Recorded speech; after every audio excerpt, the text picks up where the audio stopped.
Hello, everybody, and welcome back to another episode of Will You Survive? The podcast. The podcast? Today, I'm joined by my beautiful hosts, as always. We've got... Eric? And Alex? They're actually not Eric and Alex. I picked these two homeless guys up off of in front of a Home Depot. We kind of just brought them in. We needed the slight accent from both of them. My name is Juan. When do I get my 20? Get it after. Okay. I want 100. Taco is sandwich. Y'all aren't acting like Alex and Eric, okay? God. I don't know who Eric is. Alex Anyways. is my brother. That was a horrible bit. I'm not going to lie. Today we're talking about The Thing, not The Thing from 2011. We are talking about The Thing from 1987? 82. 82. Is that when it came? And 82. not going to lie. Thing 1982. This is the first older movie that I don't fully hate. I actually really enjoyed it. It is. It's a great movie. It is really good. Great practical effects, and there was no CGI in it. Oh, you know? okay. That's like one of the main things I wanted to talk about. The CGI in 2011, the CGI was wonderful. It was really good. They did really well with that. Something about the 1982, the fact that it was all practical effects, it was so much grosser. Grosser. Yeah. Like when they were digging in the guts and the body, I actually I almost like gagged a little bit. It holds up. I didn't do that in the 2011, which is way more graphic. I don't know what it was about the 82 movie. That's But awesome. oh my god, it made me want to vomit. Like some of the when they were cutting for blood. Why such big long cuts? Okay. Can I say something funny about that? So one of the things that made me laugh the most was they were talking about how you got to be so careful. You can't do anything, mix anything up with anybody, because all it takes is one little bit for the organism to grow. But let's all share the same knife while we cut ourselves to test the blood. Oh yeah, he just wiped it off with his pen like a little bit. That's the most Just 80s. wiped it on his jeans. Bro, that's the most 80s thing I've ever seen. Just give it a little wipe down. That'll be okay. If y'all haven't watched The Thing 1982. 1982, do you want to do the synopsis, Alex? Oh, absolutely. You know I love doing the synopsis. Are you ready? I'm gonna Oh, have to shit. Yep. He pulled out the glasses. It's getting real. It's go getting with the intense. glasses here. Say it in the most dramatic voice you can. A U.S. research station, Antarctica, early winter 1982. The base is suddenly buzzed by a helicopter from the nearby Norwegian research station. They are trying to kill a dog that has escaped from their base. After the destruction of the Norwegian chopper, the members of the U.S. team fly to the Norwegian base, only to discover them all dead or missing. They do find the remains of a strange creature Norwegians burned. The Americans take it to their base and deduce that it is an alien life form. After a while, it is apparent that the alien can take over and assimilate into other life forms, including humans, and can spread like a virus. This means that anyone at the base could be inhabited by the Thing, and tensions escalate. So, Mr. Host, do you have anywhere in particular you want to go with this episode, or do you just want us to start going? Because I have something. We've been through this before. We watched the prequel. I think, we should talk about, which one's better, how they survive better, Actually, I think, let me add. Okay. 2 people survived at the end, and only one survived in the 2011. So, Yeah. oh, actually, no. 3 survived in the 2011. 2 survived in this one. So I forgot about the ending. There was a few continuity issues that I feel like maybe I didn't understand, but I don't think so. I think they're just continuity issues. The first being that they were chasing the dog. No one was chasing the dog at the end of the 2011 movie. Yes, they were. Yep. You didn't watch The credits. the after credits. Oh shoot! It wasn't even after credits. It was in between the credits. Yeah. It was during the I credits. think we might have you pull that up so you could watch it, but it was pretty accurate to what it looked like. Okay, it was was pretty good. accurate. In this Okay, one. never mind. He first started shooting out of the window, and then he ran out of the station. Sven. Was it Sven? No, not Sven. I'm sorry. It was the guy who went missing. It was the guy you guys. Yeah. He went missing. He was a super cool guy who was like super on her side and was like, "I'm your muscle. I got the flamethrower." Let me find his name here. It was some Russian name. He had to have been. Pretty sure in the 82 one, it's just like Norwegian one. You know what? It is Norwegian. name yet. But here's the wild thing. Do you know who he was played by? A Russian guy, right? John Carpenter. I don't know who That's that the is. director. Really? What? Oh. That's Or writer. cool. I'm sorry. I Writer didn't and know that. director. That's John cool, though. Carpenter directed Yeah. this. Okay, so I missed that.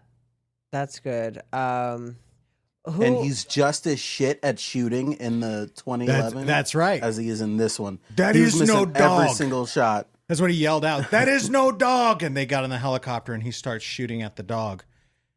Oh, I totally missed that part.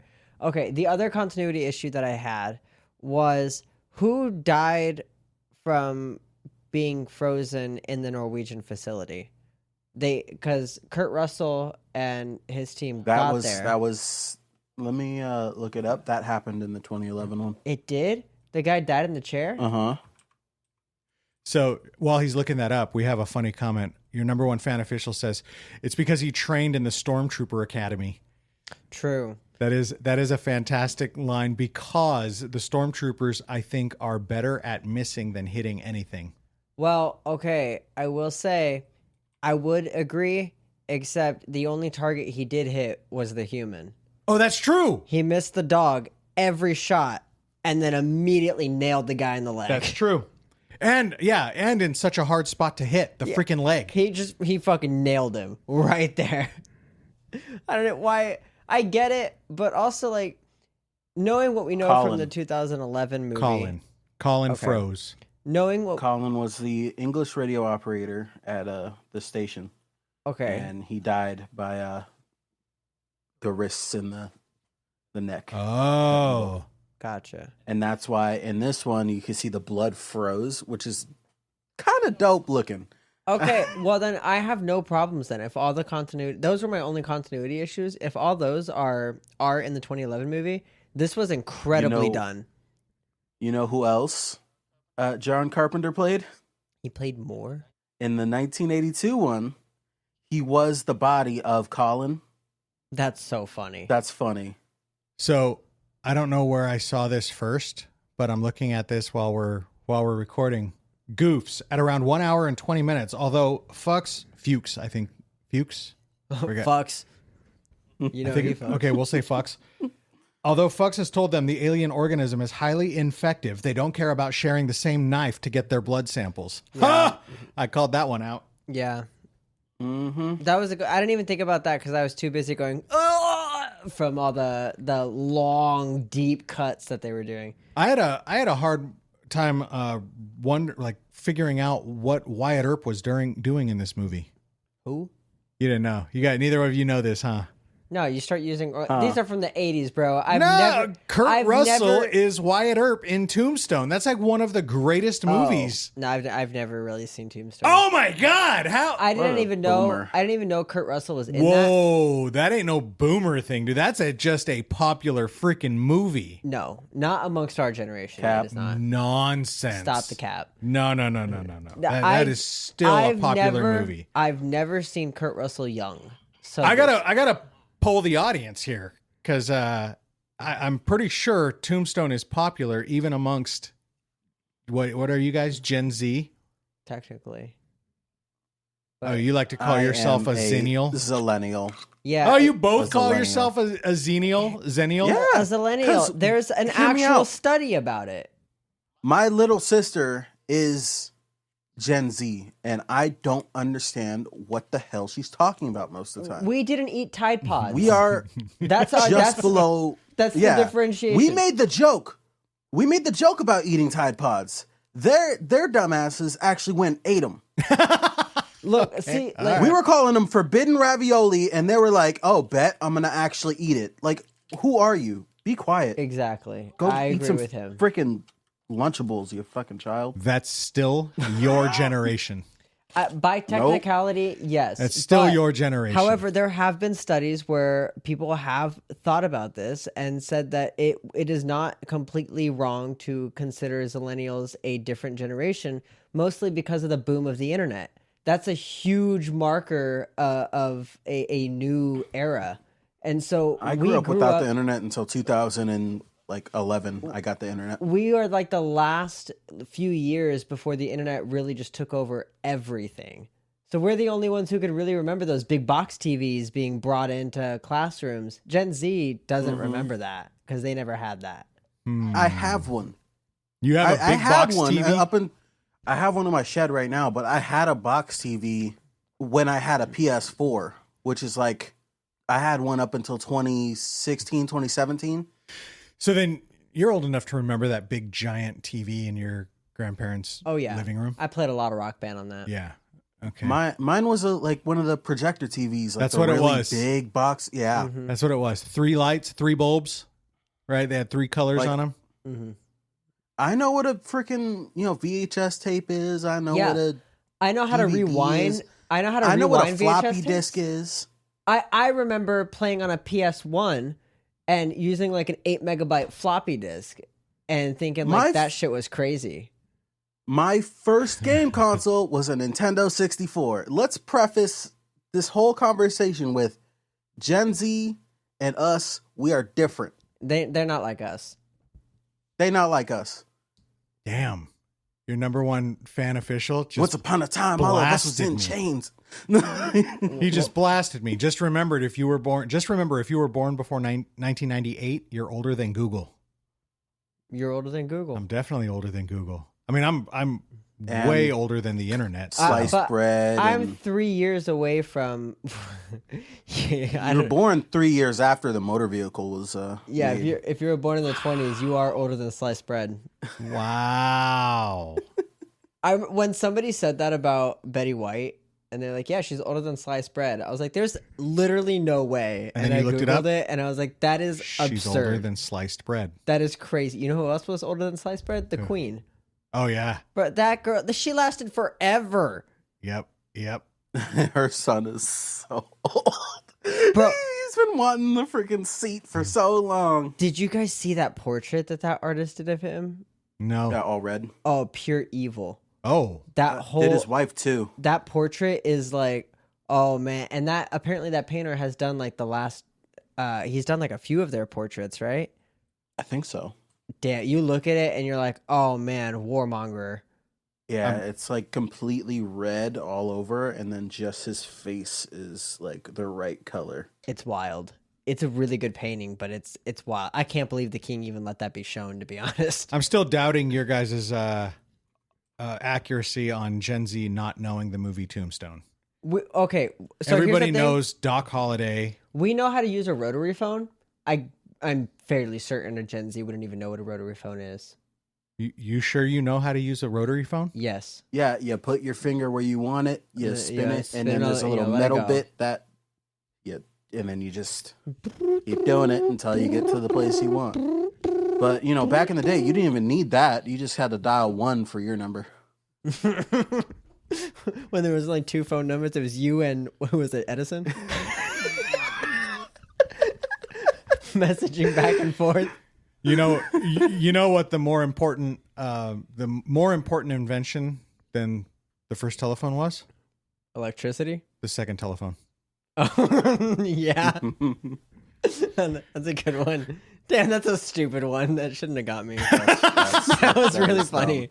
So, by the way, some of our survivors are telling you guys to stop bullying me, so knock it the fuck off. Are you kidding me? If they knew what you were like off camera, I swear. Wow! He What calls me the slurs. fuck? So many times. I call you slurs? Those aren't slurs. Those are terms of endearment. My I don't think goodness. moon cricket is a term of endearment. What? But,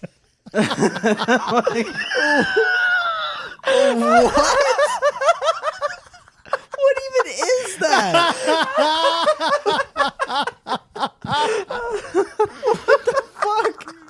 I have no idea what that was, but I mean, I'll let you know after the podcast. Man, if I accidentally say that now, it's as a term of endearment. Okay. if he doesn't know what we he need means, to get back on topic. All right. All right. Let's get back The on Thing, topic. 1982. So when Kurt Okay. Russell said the N word, that was crazy. What? Shut up. You're just talking about the Americans. Or the They were just being Norwegians. really racist. The Thing was actually a black man, and he just wanted, It was just a guy in a black suit. they're just like, get this thing out of here. Oh my God. Oh shit! I was wrong. Hush is not the episode that's going to get us canceled. This one is. Thanks, TJ. And the fact that we're not on camera is going to make it so much worse because They have no nobody idea. knows that you're black. I'm black.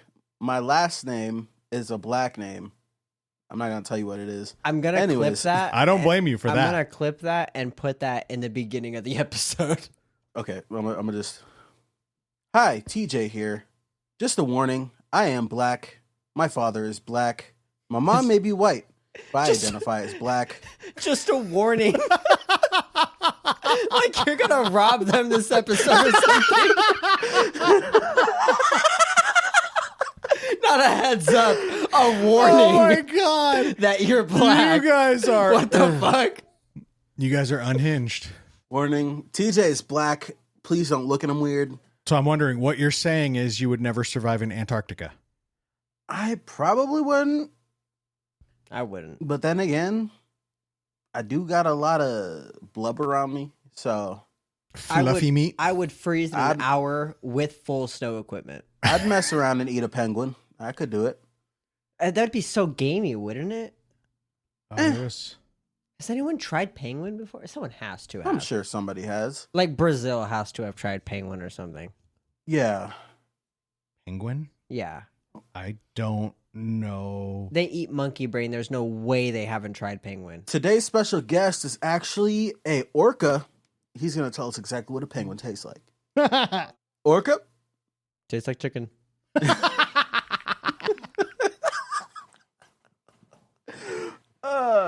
I can tell we're all tired and hot. Yeah, this might be the most off-topic episode we've had in a while. Yeah, you guys are nuts. Okay, Mr. I got one. okay. I got a question. Who do you think was the thing at the end? Oh, you think one Because of John those? Carpenter. Do you said- think one of those was? John Carpenter said that one of the last two people were the thing. Who were the last two? Kurt Russell's character and Keith David's character. I can't remember their names. Man, I think it was Which Kurt that was like Russell's. Keith David's first movie, by the way. That's dope. I don't know who that is. You ever watched Princess and the Frog? Yeah? You know the hoodoo voodoo guy? Oh, yeah? That's Keith David. The president from okay. Rick and Morty's Keith David. Okay. You've heard his voice. Yeah. McCready and Childs are their names. They were the last two. It is confirmed that one of them is the thing. Who do you think it would be? I think it's... Childs. No, I think it's McCready. First of all, Childs had a good vibe. Childs was all vibes. He was dope.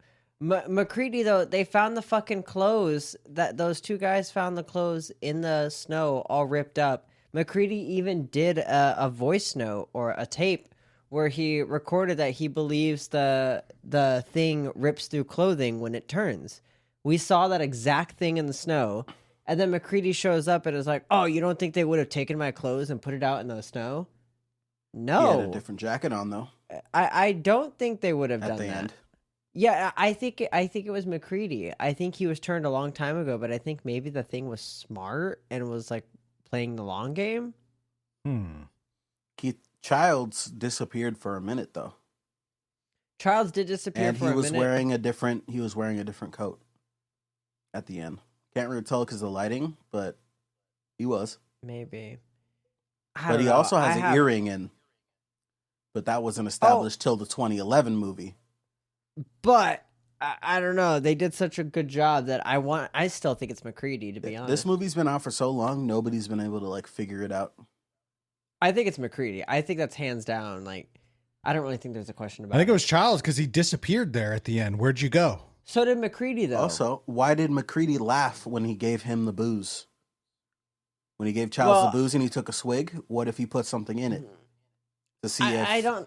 hey, maybe, the thing's trying to act normal. Let me put some gasoline in it or something. Potentially. I think he was just laughing because he said, like, what if one of us is the monster? And then I think it was McCready who was like, I don't think either of us really have the energy to fight that, if that's the case. And that's when they both laughed because they were like, I mean, yeah. I think Childs was the thing. Interesting. I thought it was like hands down easy McCready. Because he disappeared. When they went up to the cabin, the other guy ran in and said, "It's McCready. I found the clothes." And then McCready just shows up so weirdly after that. And then he goes in, and he was acting weird too. When he was inside the facility, he was like, I don't know, they did his makeup weird where he looked sickly and he was just acting weird. He was very paranoid though, the whole movie. Yeah. Held them all at frickin' flame point with the flamethrower. Yeah. But tied him up. He couldn't have been turned when they did the blood test. Mm-hmm. No, because he tested his, right? Right. Unless he did get turned from the... Well, no, because then everybody would have gotten turned. It's been a real long time since I watched this movie. When he stuck it in the blood and it freaking popped up, it made me jump. That made me jump. That scared the shit out of me. I wasn't ready. No, and then every time he did it after that, I got like really paranoid.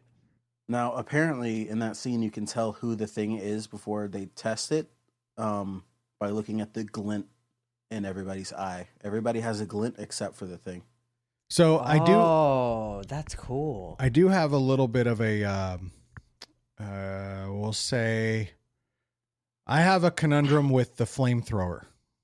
And the reason why I say conundrum is because the IMDb lists as a factual error, flamethrowers would be useless in Antarctica, especially outside. Gasoline, even in the form of napalm, has too high a freezing temperature to be forced out of a tank without solidifying. While there may be heating torches used, these would probably be liquefied natural gas and not napalm.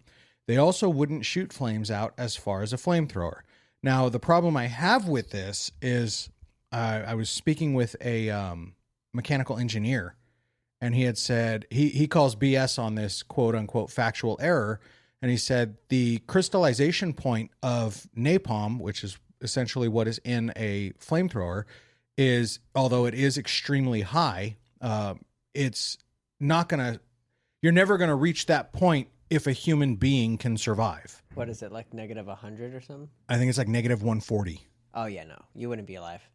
So it's like, if I mean, it's too low to really care. Like the crystallization of napalm would be so cold that there wouldn't be a human to operate a flamethrower in the first place. Yeah, I think, and I looked it up recently because right in the beginning, there's a lot of fog. And I was like, that's interesting. Is there fog in Antarctica? And I looked it up. There is. It said it gets down to like -70, -80. Huh. That's interesting. But I'm sure with storms, it gets colder. Because it said near the coast, there's a lot of Arctic winds, and it can get a lot colder, and it can push some really powerful blizzards through. So I'm sure it gets colder than that during blizzards, but right. I think the average normal is like -70 around there. All right. From my very quick Google search of it. Right. So I was looking it up. There were numerous endings that were filmed and edited, but the one that we seen was the one that eventually made it through. There was one where McCready was rescued and given a blood test proving that he's human. And another one, Child was omitted completely, like just wasn't there, I guess. And then they eventually got that one that we seen. I kind of like this one the best because the thing according to McCready, the thing was trying to get itself frozen because it didn't want to be killed, of course. So it was trying to get itself frozen so that it would be discovered by somebody else. It knew someone else was going to come and discover it and release it later. So that was its ultimate goal. Yeah. And that's kind of like what they were talking about at the end when it was just McCready and Childs, where they were saying like the goal of the thing is to be frozen right now. Like the camp is going to heat up for a while, but it's eventually going to die. And that's when one of them said, like, what if one of us is the monster? And the other was like, well, I don't think either of us has the energy to fight. So I have a hard time with this movie in a couple of different ways, talking survival, because number one, they didn't go into anything that they were doing in the base. What was their scientific function? What were they researching? What was everybody's expertise? Oh, bro, they were just vibes. I don't know what they were doing. I don't know who they were. I don't know, like, what did they know? How did they know it? All of that stuff. So in this one, it's really the hardest thing to say is you only survive if you're not there, clearly, because only McCready and Childs were alive at the end, right? Like, True. Well, one dude's job was he was trying to find and grow that Antarctic Kush. The whole movie he was just smoking the whole time.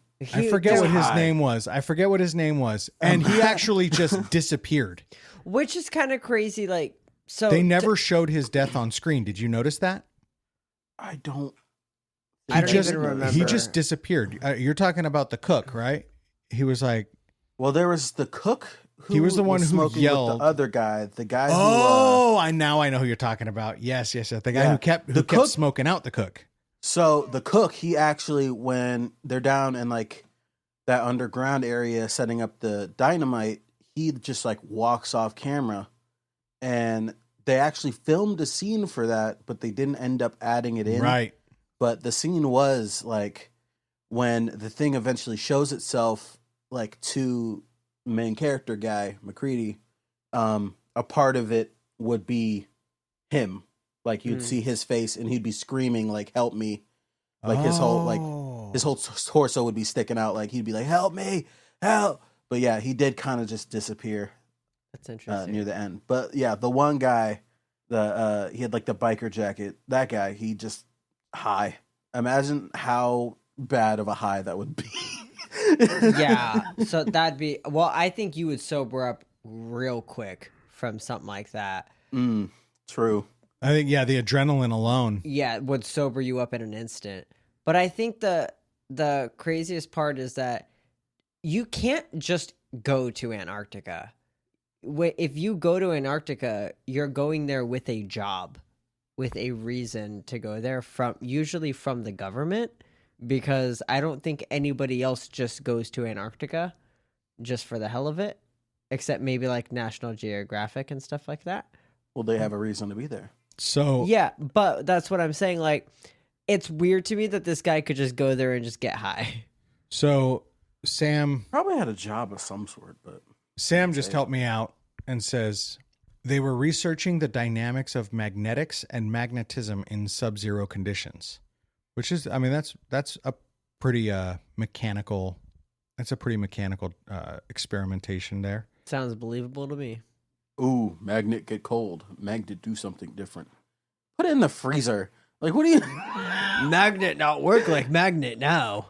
I know, considering we do have such a thing as sub-zero freezers here in, like, restaurants have them. Obviously, I think they're looking at specifically the magnetic poles and how those react. Oh, maybe. South Pole? Yeah, I think that's more probably what they're we are going to piss off some flat earthers right now. Talking about the South Pole. You mean the outer ring? The outer ring has no magnetism. Edge? That's why. Yeah, the ice wall. It's only the north that has the magnetism. That's why if you go to the South Pole, your compass starts pointing that way. I don't know that it does. Does it not? No, I think it stays north, but it doesn't point to the nearest pole. No, but no, not the nearest. Definitely not. But one of the things that well, then completely ignore me. I don't know what I'm talking about. One of the things that's completely interesting is if you go down below the 66th parallel, minus 66th parallel, allegedly the compass just spins. because north is everywhere. That's cool. Is that before or after you break through the firmament? No, that's before. You're not even close to the firmament. Before that, Okay. the poles have to flip. But Okay, and in this hypothetical situation, is the government coming after me because I know about the Oh firmament? yeah, the UN. once, the okay, UN no, will they're stop not coming you. after you for that. They're coming after you because of the freaking thing, man. They're gonna try to weaponize that bad boy. Okay, so this is what I was talking about in the first movie. My first instinct would be like, wow, call the military. That's fucking crazy. But also it's like, if I call the military, I feel like I'm just going to be experimented on, even though That's what I think too. I'll give you guys a little bit of a throwback to The Mist, right? One of the things that I think of is that it's going to, basically you're going to die no matter what. Yeah. Because the military comes along. This was a dark theory of all of the people that you see, all the quote unquote survivors being carried away by the military. It's like, yeah, no, you're not going to get to tell this story to anybody. We're not going to let you tell this story. You're done. They're going to a camp to be experimented on for the rest of their lives, however long that be. The other extremely dark theory, I don't think we went over this in the episode, but I read it afterwards, was super, super dark theory. The actual human sacrifice did end the Mist, because as soon as the main character unalived his own son, it all ended. How creepy is that? That's a dark theory. Yeah, there's a theory there. I think the military's already on its way, but Okay, so The Thing, 1982. A couple of the things that I guess I'm okay with, but we'll call them, they're not continuity. What's the word? I'll tell you what it is first, and then we can figure out what the name is. But when he's trying to fire the flamethrower and it's just like, dook, dook, dook, dook, and the other guy just stands there watching. Okay, how do you survive something like this? You don't hesitate. it's plot weapon. Know what the hell is going on by this point. This isn't a mystery. You didn't get caught by surprise and you're like, oh my God, what is this thing? I've never seen anything like this. Like, there's nothing close to that. It's a plot weapon. It definitely is. So here's another plot weapon. Why would you tie everybody together? Why would you not tie them each individually to different things in the room? Why would you tie them all together? Because you expect that one of them is going to be the thing and that the rest won't. Yep. So why would you tie them all together so that they could infect everybody at once? Yep. That's just not because you can't flamethrower just one of them when they're all tied together. That's true. So like it's just a really dumb strategy. Yeah, that's a good point. Also, The Thing in the 2011 version is a lot more ruthless. It uses its tendrils to like shank you like immediately as soon as you see it. This one, it kind of just like flaps around for a minute. Yeah, the tendrils were very different. Oh, okay. So we did this in the first episode. Let's do this in this one. Which one was your guys' favorite monster? Oh, that's a good one. This one didn't show it as prominent as 2011. They were more daring with showing it. But I think my favorite was in the room when they, what was the scene where it looked like a little spider running around on the ground? Oh, the head. And oh my God, that was awful. I think that's the one where they were testing the blood, wasn't it? No, the head was a different one. That was when it was on the table. Yeah, so that was the one where it sprouted up out of his chest and it attached to the ceiling and like created like tendrils that. That one was my favorite because it was so unique and cool. But then his head separated and the head became like the little crawly thing. That's what it was. Yeah. He was like, his head was leaning back on the table. That one was cool, but that's like close tied to the dog one because the dog one was. I kind of have a beef about the dog one too, but I feel like the dogs would have known that wasn't one of their own. I mean, it can mimic like everything about whatever it's mimicking. Yeah, but so it took them a second, but they ended up. No, they only knew when it started changing. When it started going like, this is my favorite because you can see. I sent it in the table chat. You can see dude's face, and then it's just like half his face and the that's dog. good. Yeah, That's good right there. That's very freaky. I don't like how lubed up everything is. Yeah, maybe that's what I didn't like about it. Everything the was thing so is slimy. just 90% lube. Yeah, Just Astroglide all over it. I can feel it. Like Yeah. I can feel it on my skin right now. Like, why is it sweating? Yeah, so much. Yeah, I don't know. The dog one, I feel like the dogs would have known like right away. Cause didn't they react in the 2011 movie? Didn't they The react one did. like right away? Like it already knew. It was like, I don't like this guy. Oh, dude, right when it started changing and like it opened its face and then the skull of the dog falls out. Yeah. That was crazy. That was very okay. That one was like very 80s kind of stunt work, but I really liked it. It was very well done for the time. But it's also interesting because now movies have such a higher budget and it doesn't cost as much to do high production things like that. So like CGI for the 2011 movie, I don't think it was cheap, but they were able to do CGI for every single monster. There's some that they skipped out on in this movie and they just let you imagine what happened because I assume they couldn't afford to make another monster. So they picked the ones they wanted to do and they picked the scenes they were going to put their CGI money into, like the big scene where they see the giant ship, which I loved that scene, and the scene where the thing had broken out of the ice block. When I saw both of those, I was like, "Oh, it's like the first movie.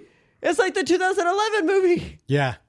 It was really close. It was very well done from the 2011 version. So I got a little trivia for you. And I like it. Well, it's not really trivia. This is just information, but it's really cool. At around 14 minutes, John Carpenter comments that one of the bush pilots used on the film offered to crash one of the helicopters for money. And then, when McCready and Dr. Cooper go to visit the Norwegian camp via helicopter, the bush pilot actually turned the controls over to Kurt Russell. Once the chopper was off the ground, if you watch the shot, you see the copter actually wobble. That's Russell taking the controls. That's pretty freaking wild. That's very wild. Yeah. That's very 80s because you could never get away with that nowadays. I know, right? I know. You would there would be so many lawsuits flying. Yeah. Unless you're like Tom Cruise. Yeah, who has his pilot's license and can do it. Yeah. That guy's crazy. He is. What else? What else can we say about this movie? I mean, it was same thing, only different, except for I think I did actually learn John Carpenter considers this to be the first of his Apocalypse trilogy. So it's The Thing, Prince of Darkness, and In the Mouth of Madness. They're really not like linked directly, but they're loosely linked, they say. So it's an interesting concept. And Never seen the other two. Prince of Darkness is actually, back when I was a kid, it was actually freaking terrifying. I want to watch it now because watching it as a kid, as a teenager, preteen, it was absolutely horrifying. So I really wonder what it would look like to me now. If it holds up. Yeah, if I watch it and I actually get afraid, or am I going to be like, what? What is this nonsense? Like, I used to be really afraid of the movie The Gate, and I just watched it recently, and it just made me laugh the entire way through. It was so silly. There was like claymation. It was hilarious. I felt that about some movies that I've gone back to that used to scare me. And it's just like, oh man, now that I can identify all the stunt work and all the makeup and everything, it's not as scary. And I don't know if this is like just incredibly rational, but sometimes if I find myself getting scared of a movie, I will literally catch myself just going, this is an actor and this is makeup. And all of a sudden it is not scary at all. Cause I'm like, now it's just cool that you're doing that. Yep. So, I mean, but survival in this situation, because I like the end. Let's just, if we pretend that you didn't you burst my bubble, and one of these two is The Thing, let's pretend that they're not, right? It doesn't matter. Like, you're not surviving this. It's the winter. We were already told in the prequel that there was a storm coming and nobody was coming to these stations for weeks. Right? Likely it was going to be weeks, which I've heard that's not abnormal in in Antarctica at that time, right? I mean, you're basically in space. Like You are. nobody's there. You're untouchable. They can't get to you when the storms hit. And in the winter, the storms are freaking brutal. The winds are hurricane force winds. Yeah. The snow is whiteout level, so you can't see anything. You're not So, going anywhere. Yeah, nobody's coming to get you. And they burned the whole facility. And so they're without Intentionally. shelter. They knew. Well, I think I would survive this for the simple fact that it didn't take place in Antarctica. It took place on a soundstage in LA. Los Angeles. And they refrigerated the set to 40 degrees to make the appearance that it was cold while it was 100 degrees outside. Oh man, the power. I was gonna say the power. The power bill. I wonder how many blackouts they were solely responsible for. In 82. A whole freaking soundstage refrigerated to that, bro. Oh my god. I don't So know. let me Maybe I have an idealized version of what the 80s were like, but I feel like maybe our infrastructure was a little better yeah. for its time than it is now.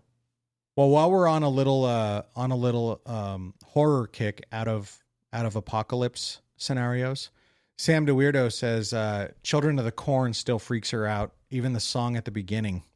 Nope, nope, nope. I've never seen Children of the Corn. I seen it once a long time ago. It was to me. My mom really loves it though. I mean, Children of the Corn terrified me before. You know which one holds up? Terrified me then, terrifies me now? Texas Chainsaw Massacre. I don't really? know I don't Holds know if up. I've ever actually watched that movie all the way through. I mean, it's hard to scare me. When I say terrify, it's like I mean it in a good way because I like to be scared. And if a movie can scare me, I'm really impressed. I will tell you guys, I've watched a few different movies that I was trying to find for us to review.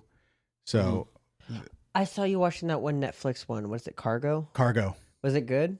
It's really good, but as I was watching it, I realized I already knew this one. I think I've seen it because there's a lot of scenes that were familiar, and I know the ending. That one gives me so And much anxiety. It is. I'm at the Never heard point. of it. I'm at the point where the anxiety is the harshest because he is going to turn, and he has a baby. He gets bit and he has a baby and he knows how long he has before he turns, and so he's trying to find somebody to take over the baby for him. And as somebody who has baby siblings, it hit pretty hard, and it makes me not want to watch that movie because it gives me so much anxiety. But I'm sure it's even amplified for you. The poster of it is kind of dope looking. It's really dope. It It's looks Australian. like a good movie. Australians, man, they do some good shit. The other one I watched. It's giving like Last of Us type, like. Yep. It's kind of brutal. It's what I've very seen. brutal. It's The they don't road. hold back. And the zombies are intense. Like they turn rather quickly and they are absolutely violent. Isn't it 72 hours? Isn't that the thing? Like 48. 48. He has 2 days. Yeah. That's crazy. That's another thing. Like, it's kind of also, it's a similar thing with radiation where if you get bit, you're dead. You're a dead man walking. It's like the guy who activated the demon core by accident. You guys know about that story? Which one? The doctor who was, it was his last time testing with the demon core, and he dropped the plates. Yes. And it set off the demon core, and he told everybody to mark where they were standing because then he could calculate how many years of their life were gone. Yep. But what's crazy is he's doing all of that knowing that he was just submitted to a lethal amount of radiation. He was a dead man walking. He was going to die. Bro is a fucking idiot. I'm sorry. Yeah, but no. You're holding together like. What was it, like a pencil with in a his hands? screwdriver. Oh, a You're screwdriver using in his a hands. flathead screwdriver for scientific research. Sir, you could have made something a little bit more secure. No PPE, no nothing. Some kind of vice grip. He wasn't even like, using come gloves on. because he said they got in the way. Yep. Like it was a Not really that would even help. no, but Right. it's a really stupid. Like it just shows you the lack of care, and he paid for it. So I mean, Just wear some like lead line stuff, like do something to or help just yourself be a out. little safer with the. I get. I don't know. Part of me is like I don't get it because I don't think you really need to test that kind of like. There's better ways to test that. You're literally playing with fire. You bro. don't. Yeah, you don't have to be in the room. Might you as well could go be lick behind- the elephant's foot in Chernobyl. Like, bro. Yeah, exactly. Like, I don't know what he was thinking. That was insanity. No, I mean, so That there's thing claimed the lives of so many people. The fucking Demon Core.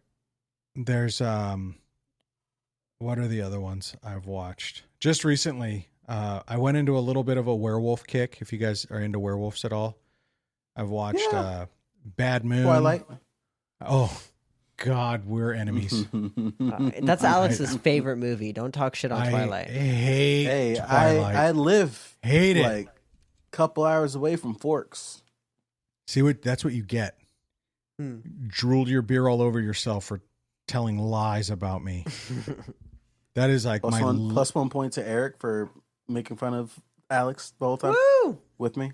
Plus Alex. 1 to Alex for taking all the hits. I've been giving y'all points behind the scenes, by the way. I just haven't been shouting them out. Oh, okay. Nice. Something else I just watched recently I recommend for you guys is Hell House LLC. You've If you haven't recommended seen that it, like 4 times to me. It's pretty good. I listened to a podcast on it, I think.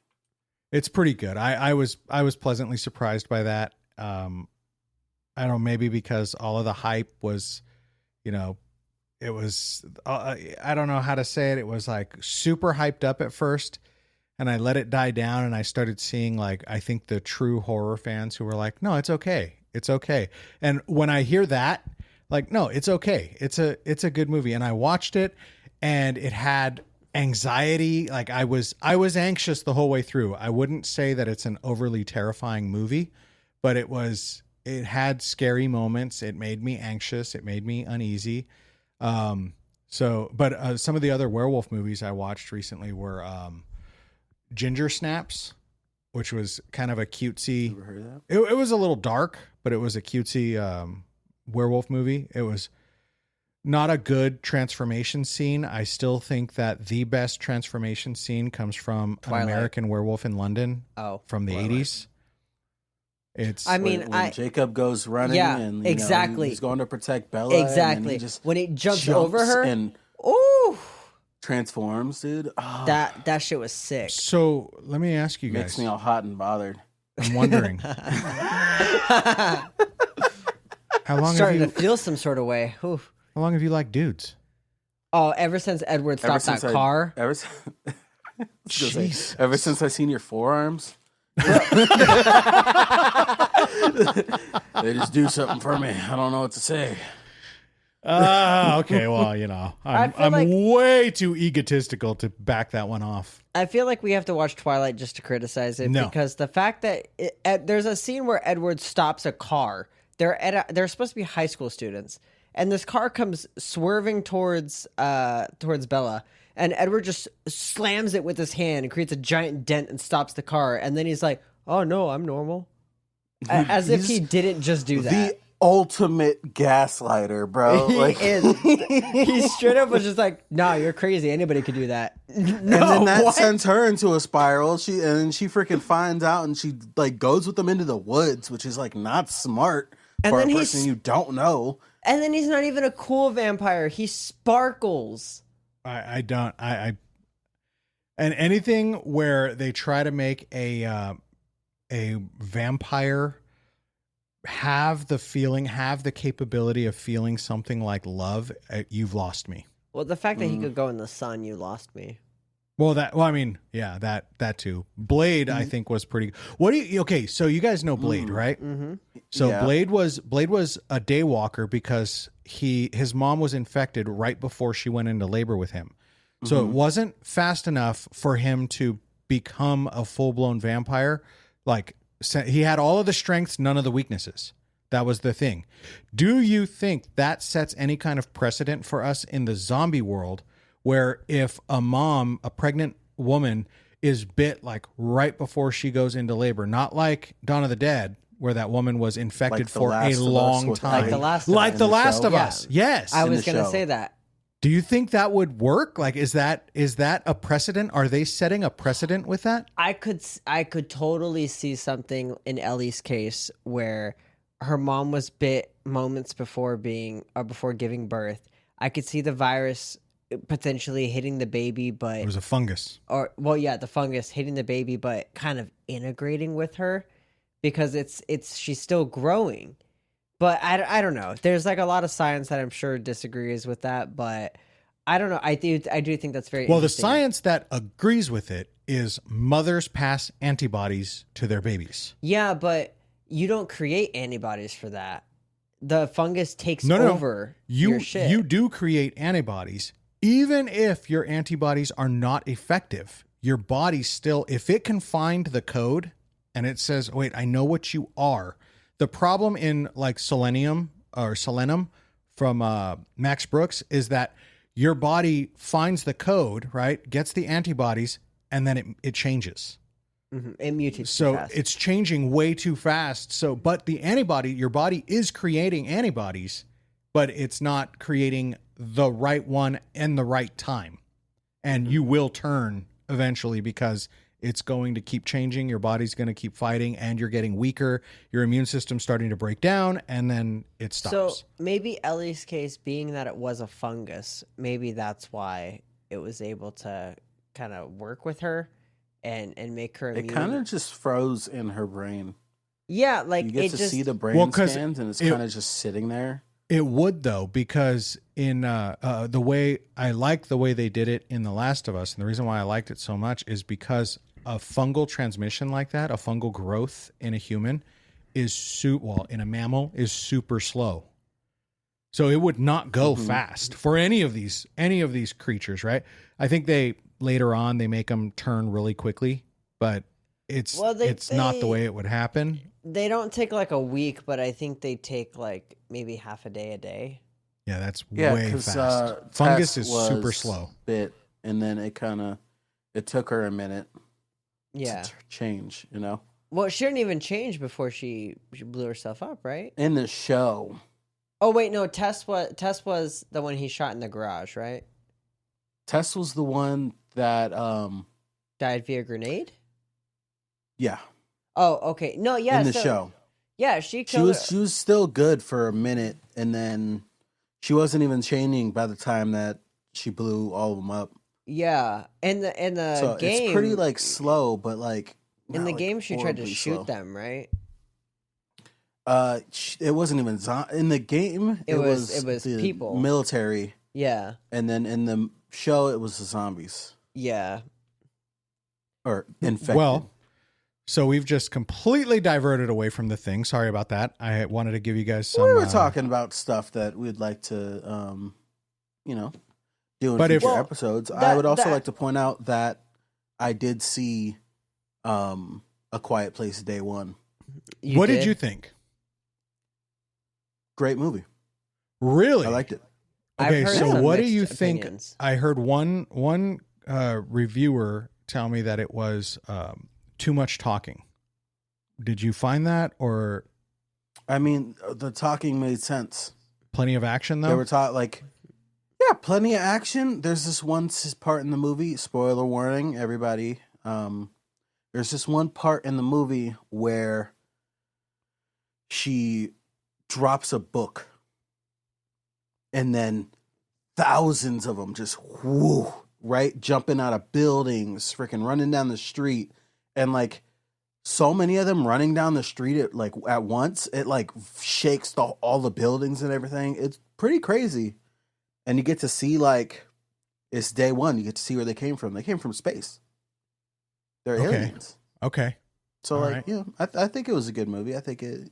I haven't seen the second one. I need to watch the Really? second one. Oh, But it's I really did. I good. seen the first one, and then I seen this one. So Oh, I really like the first and second. So Oh yeah. Well, and they're dude, coming out with a game.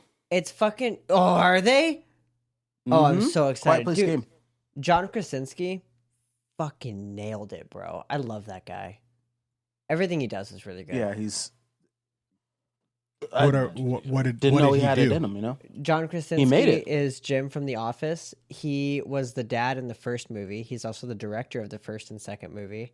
Director, writer. I don't know if he's the director and writer of.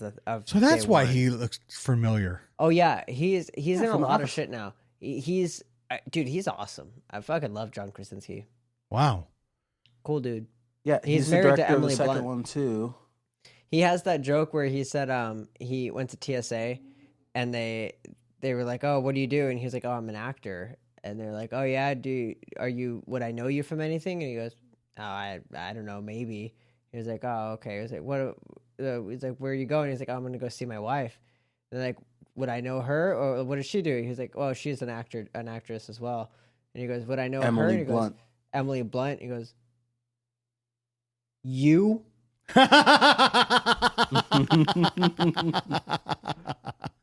It just means he's a successful movieteer.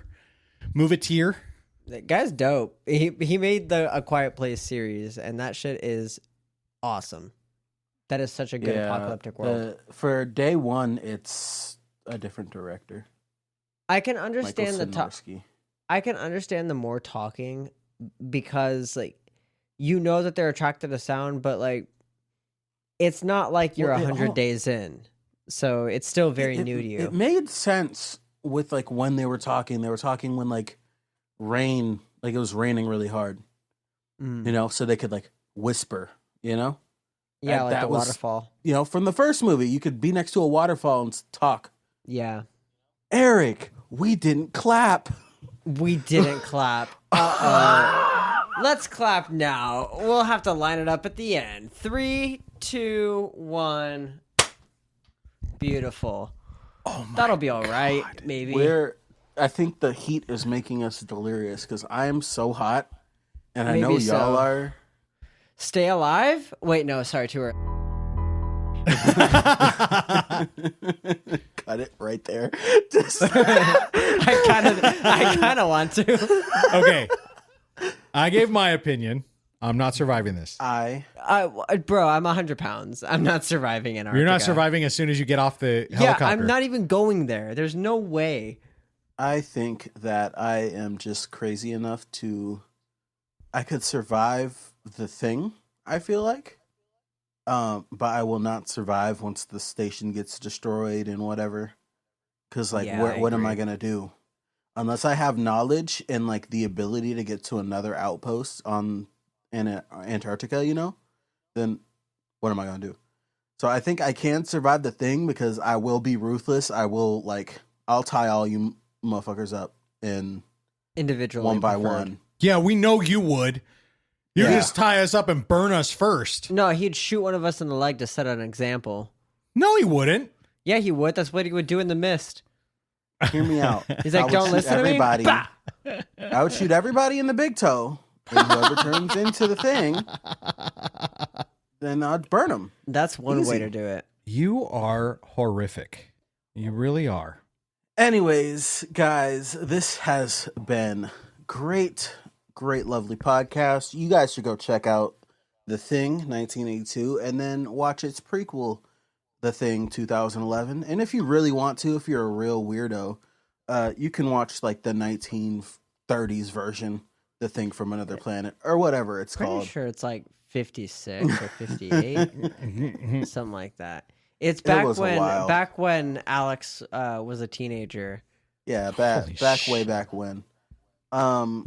Way back when. Back But yeah. way back when. Mr. Host, who won? Here's the thing. Oh, Uh-oh. Y'all tied. ain't no way. You tied. So are we dual hosting? I Are think we gonna dual host? We'll just make whoever your life has the hell. best idea right now for next episode wins. Oh, Who has the best idea? Best I think idea. Cargo. oh, Cargo's really good. Oh man, Or we could go completely different genre and go werewolf.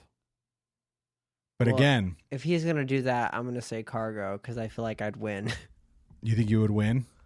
over a werewolf movie. Yeah, Who was the last host? me. Crazy. I really don't want to watch a werewolf movie, so I really do not. You really nerfed yourself there, So- Alex. Sounds like You don't Alex is doing Cargo next week. I'll do Cargo. Alex is the winner. Thank you, everybody, for listening to this episode. It has been fun, but we always have to leave because it is 12 a.m. Yes. You can check us out on all of our beautiful social medias. They are all at, most of them are all at Will You Survive the Podcast? The podcast. You can check out our X, which is the boys. Alex and Eric. Or Alex and Eric. WYS. Yeah, it still hasn't changed it. I don't who goes on X? Bruh. Freaking Twitter. I don't know. Like Twitter. It's full of like porn and politics. You can check out our Pinterest, which we have a lot of cool stuff on there. You can go on there. You can build your own bug out bag. You can also get a really dope, like it's called a kukuri. You could use that in the zombie apocalypse for survival, for cutting down trees, for whatever you need to do. You can even smack Eric with it. I'm sure he'll be fine. What? I don't know if I quite agree with that last part. Make sure you tell them about our email.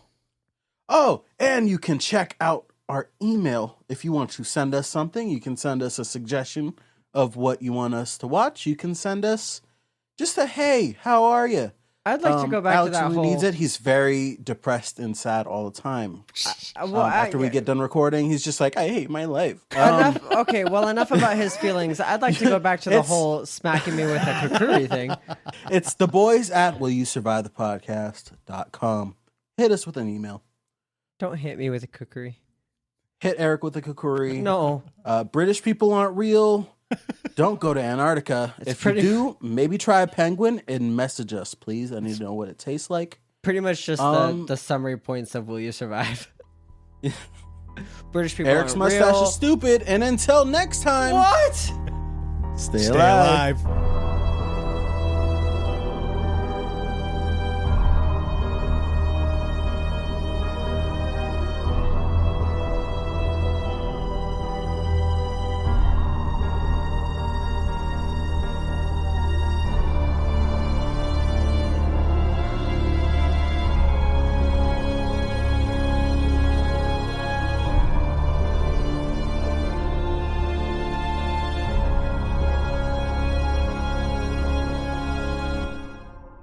This has just been a slanderous episode. Very slanderous.